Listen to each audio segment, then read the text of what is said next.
Esta ocasión vamos a platicar sobre la historia de Roma. Bueno, según dice que esto empieza en Troya,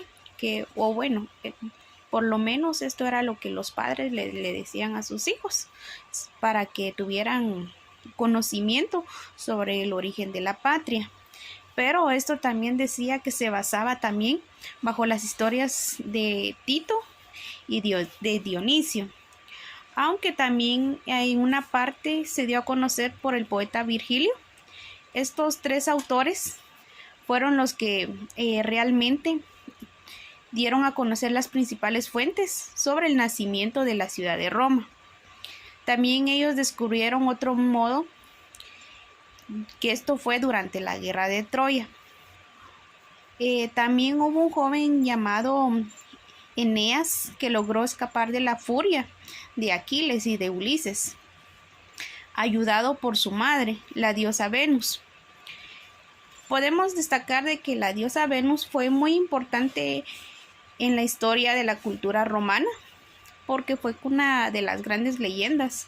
Entonces podemos decir de que la diosa Venus era conocida, y aún en estos tiempos todavía muchas personas tienen conocimiento sobre quién es ella. Entonces podemos seguir con la historia. Podemos decir también que se desembarcó en Italia, donde se desposó a la hija de monarca y fundó su reino. Muchos lo conocen como la caída de Troya, pero básicamente en esto podemos tener que fue después de 8 generaciones más tarde, donde los descendientes de Eneas, de Rea Silvia, mantuvo una furtina relación amorosa con los dioses de Marte. De aquel encuentro o de esta pareja fue donde nació Rómulo y Remo, que prácticamente yo creo que la mayoría conocemos esta historia, que esta historia se basa de dos hermanos, que ellos los abandonaron y fueron criados por una loba. La loba fue quien los alimentó, les estuvo dando más que todo alimentación, pero un tiempo después fueron rescatados por unas personas y las personas los terminaron de criar. Y a base de eso fue que a ellos les dieron la libertad de formar dos grandes ciudades, donde Rómulo y Remo tenían una ciudad cada uno. Pero Rómulo quería que la ciudad de él fuera el más grande. Entonces empezaron a tener problemas entre ellos, donde al final en una pelea Rómulo mató a su hermano. Entonces de eso surgió que la ciudad de Rómulo llegó a ser tan grande. Empezó a crecer la ciudad, donde Rómulo llegó a tener personas, tanto ladrones, fugitivos de otras ciudades, pero básicamente la mayoría, podría decirse que la gran parte eran hombres. Entonces él decía de que igual necesitaba mujeres para que su ciudad llegara a fortalecerse. Entonces él lo que realizó fue una fiesta, invitó a las ciudades más cercanas, donde en esa fiesta todas las personas del reino de Rómulo secuestraron a las mujeres de los pueblos vecinos y prácticamente las hicieron sus esposas. Y esto ya estaba generando también una controversia, porque al final las otras ciudades cercanas querían recuperar a sus esposas, porque no les gustaba que esto haya sido así. Y básicamente las mujeres se acostumbraron, empezaron a vivir ahí con los habitantes, y al poco tiempo llegaron a casarse, tuvieron sus hijos y prácticamente hicieron su vida ahí en la ciudad de Rómulo, donde las mujeres mismas hablaron con los líderes de las demás ciudades y llegaron a un acuerdo que no era necesario llegar a la guerra, porque ellas ya habían hecho su vida en la ciudad de Rómulo. Entonces fue ahí donde la ciudad empezó a crecer. Como bien decíamos y hablábamos sobre la historia de Rómulo y Remo, básicamente podríamos decir que estos solo son historias, así como lo de Eneas, porque prácticamente no existe ningún registro histórico donde se pueda basar que esto fue realmente, hablemos si fue real o no. Porque prácticamente decía, hay una historia de Rómulo y Remo, decía también de que ellos fueron alimentados por una loba. Pero tal vez se me había olvidado mencionar que la loba los amamantó dándoles pecho. Entonces quiere decir de que la loba prácticamente los crió como sus lobitos, si hablamos de esta manera, ¿verdad?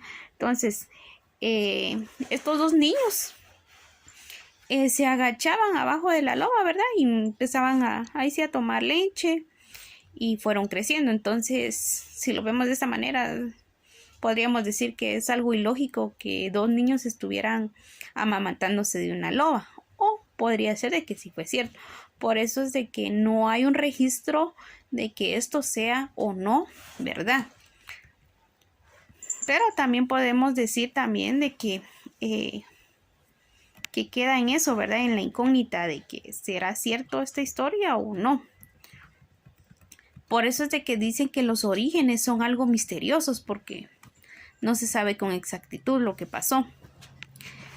Ya luego de esto, la ciudad fue dividida en 3 tribus, la cual estaba conformada por la latina, la sabina y la etrusca.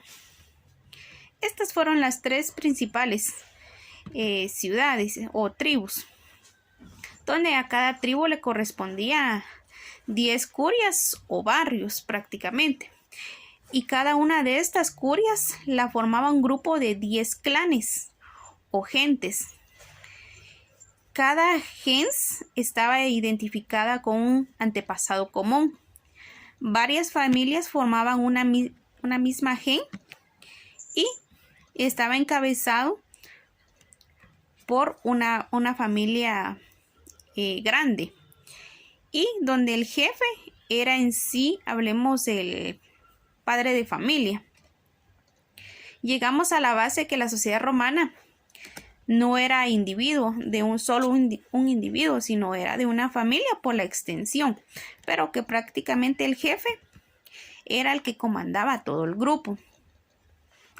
Los romanos también profesaban su devoción por sus antepasados y tenían también figuras a las cuales ellos le rendían devoción, y esta misma forma de devoción los romanos se lo inculcaban a sus hijos y a sus siervos, donde ellos tenían que realizar esta devoción a los antepasados, porque si no lo realizaban ellos podían hasta perder la vida. Aunque muchas personas en este entonces preferían 1000 veces rendirle devoción a un dios del antepasado y no obtener la muerte. Luego tenemos el segundo clan, que fueron los comicios curiados, que era una asamblea representativa donde dos veces al año se realizaban asambleas, que esto eran para discutir cualquier aspecto de la comunidad. Entonces básicamente tal vez durante estas asambleas las personas se ponían de acuerdo si era necesario realizar alguna guerra, o por ejemplo si se necesitaba recaudar más trigo o se tenía que ir a pescar más. Una de las máximas preocupaciones de los romanos de aquel entonces era no enfadar a sus dioses. Era por lo mismo que yo les decía de que sí era necesario que todos le rindieran devoción para no perder la vida, pero al mismo tiempo para no perder la gracia o los privilegios que supuestamente los dioses les daban por rendirles devoción. Entonces, si nos damos cuenta, la cultura romana en sí tiene una gran historia que hasta hoy en día se sigue conociendo, y donde los romanos todavía aportan muchas cosas a nuestra sociedad. Uno de ellos es el alfabeto, la numeración romana, donde prácticamente nosotros como guatemaltecos todavía lo utilizamos. Utilizamos la numeración romana, por ejemplo, a veces en los libros se utiliza como en capítulos o en secciones. También podemos ver que los romanos se representan acá en nuestra cultura guatemalteca cuando son, por ejemplo, las procesiones. Si nos damos cuenta, cuando es Semana Santa, salen las procesiones y sale un grupo donde salen los romanos, porque los romanos en sí también fortalecieron la religión y estuvieron dando un aspecto muy importante ante toda la sociedad. Quiere decir de que no solo se guiaron bajo su sociedad, sino que tuvieron un gran aporte para todo el mundo.